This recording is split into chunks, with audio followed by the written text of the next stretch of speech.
Hello everyone, Philly Pipe Smoker here. Out on a rainy Saturday morning, about 68 degrees, not too bad for October.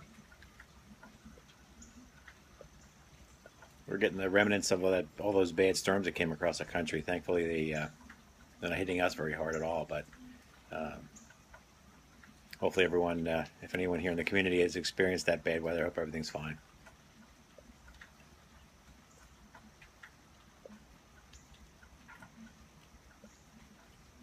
A couple new pipes to show you.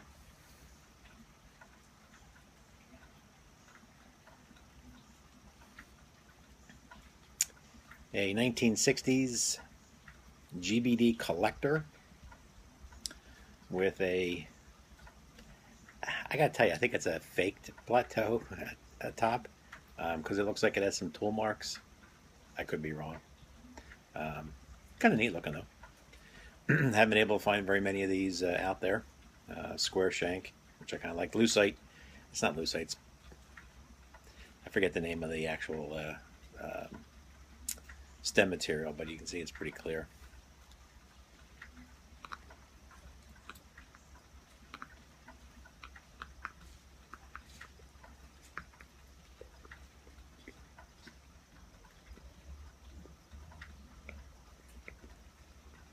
A nargle smoking it.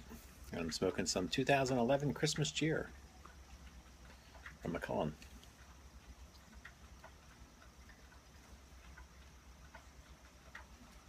Took a trip to Staunton, Virginia last week.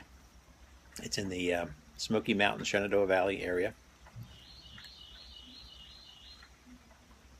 And when we were there, we visited some antique shops.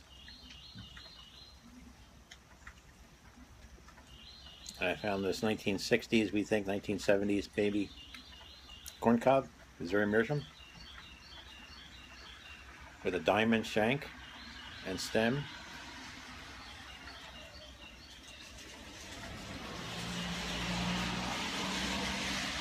I'm not going to smoke it. Just something to, as a need. It was a couple of bucks too. I mean, it was dirt cheap, obviously, but I think they would do really well if they could come back with different shapes like this. I've been into straight stem pipes lately. I don't know why. For years, I only smoked bent stems, and now for some reason, I'm only buying straight stems.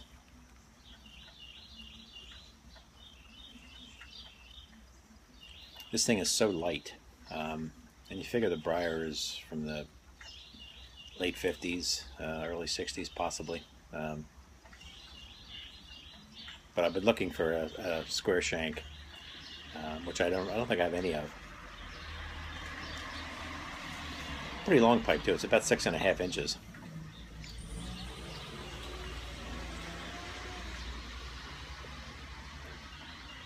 Smoking pretty well so far. Huge bowl on it. Got to visit Monticello, home in Virginia. Always wanted to go there.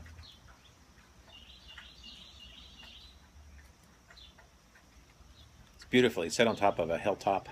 You can see for miles. House tour was really nice. We took the behind-the-scenes tour, so we got to see the second and third floors as well as the dome, which I guess you normally don't see on a standard tour.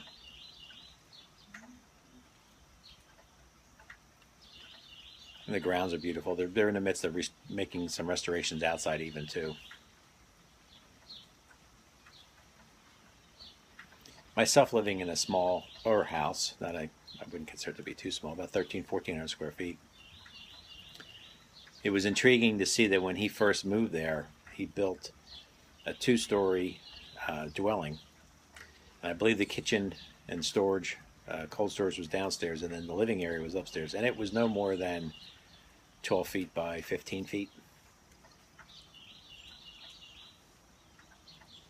In that one room, there was a fireplace on one wall, a folding table, a bed, canopy bed with a crib at the end, a desk, and a table. That's where he lived.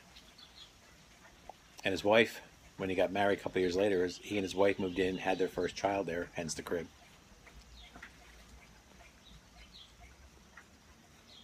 And Monticello took 40 years to build.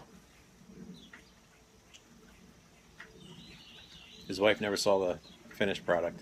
I think she died about 10 or so years later.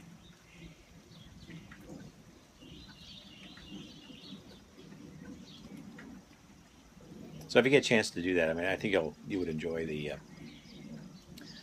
grounds and the tour. And then after you're done the house tour, you have use of the grounds the whole day.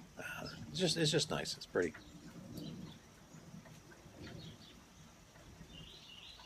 Highlight of the week, though.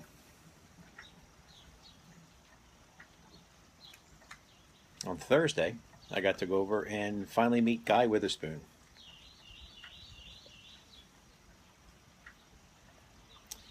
Guy only lives about 25 minutes from my house. I happen to be working near him, and gave him a call and said, "Hey, you want me to stop over?"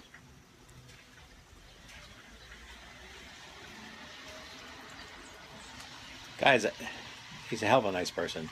If you're not subscribed to him, please do. Check out his videos and throw in some comments. I'm sure he really would appreciate that.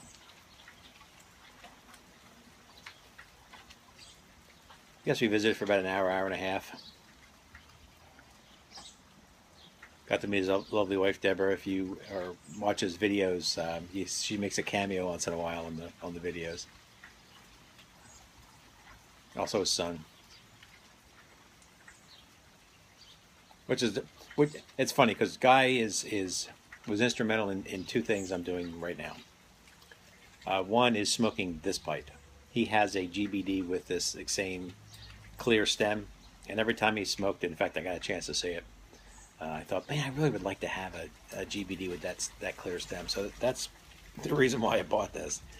And the reason what I'm smoking in it is because Guy fired up, I took him a few tins of tobacco, and Guy fired up the Christmas cheer when I was there. And you don't always get a chance to experience the room note if you're smoking it yourself. So it was really nice to smell that it lit up, and I thought, I can't wait to have a bowl of that Christmas cheer again. So it's one of my favorite tobaccos for sure.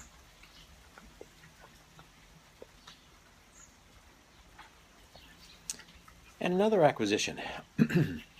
This week I am filming this on my iPhone 6, not Plus, 6. And I gotta tell you, the older you get, the harder it is to read the fine print and see small phones, and this is just, to me, the perfect size. I have an iPad mini, so I didn't need the 6 Plus, but this phone has just made everything much more easier to read, and it's not that much bigger than the original, but it's just enough bigger, so it's pretty nice.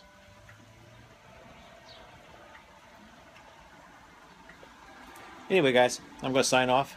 Hope you have a great weekend. See you soon.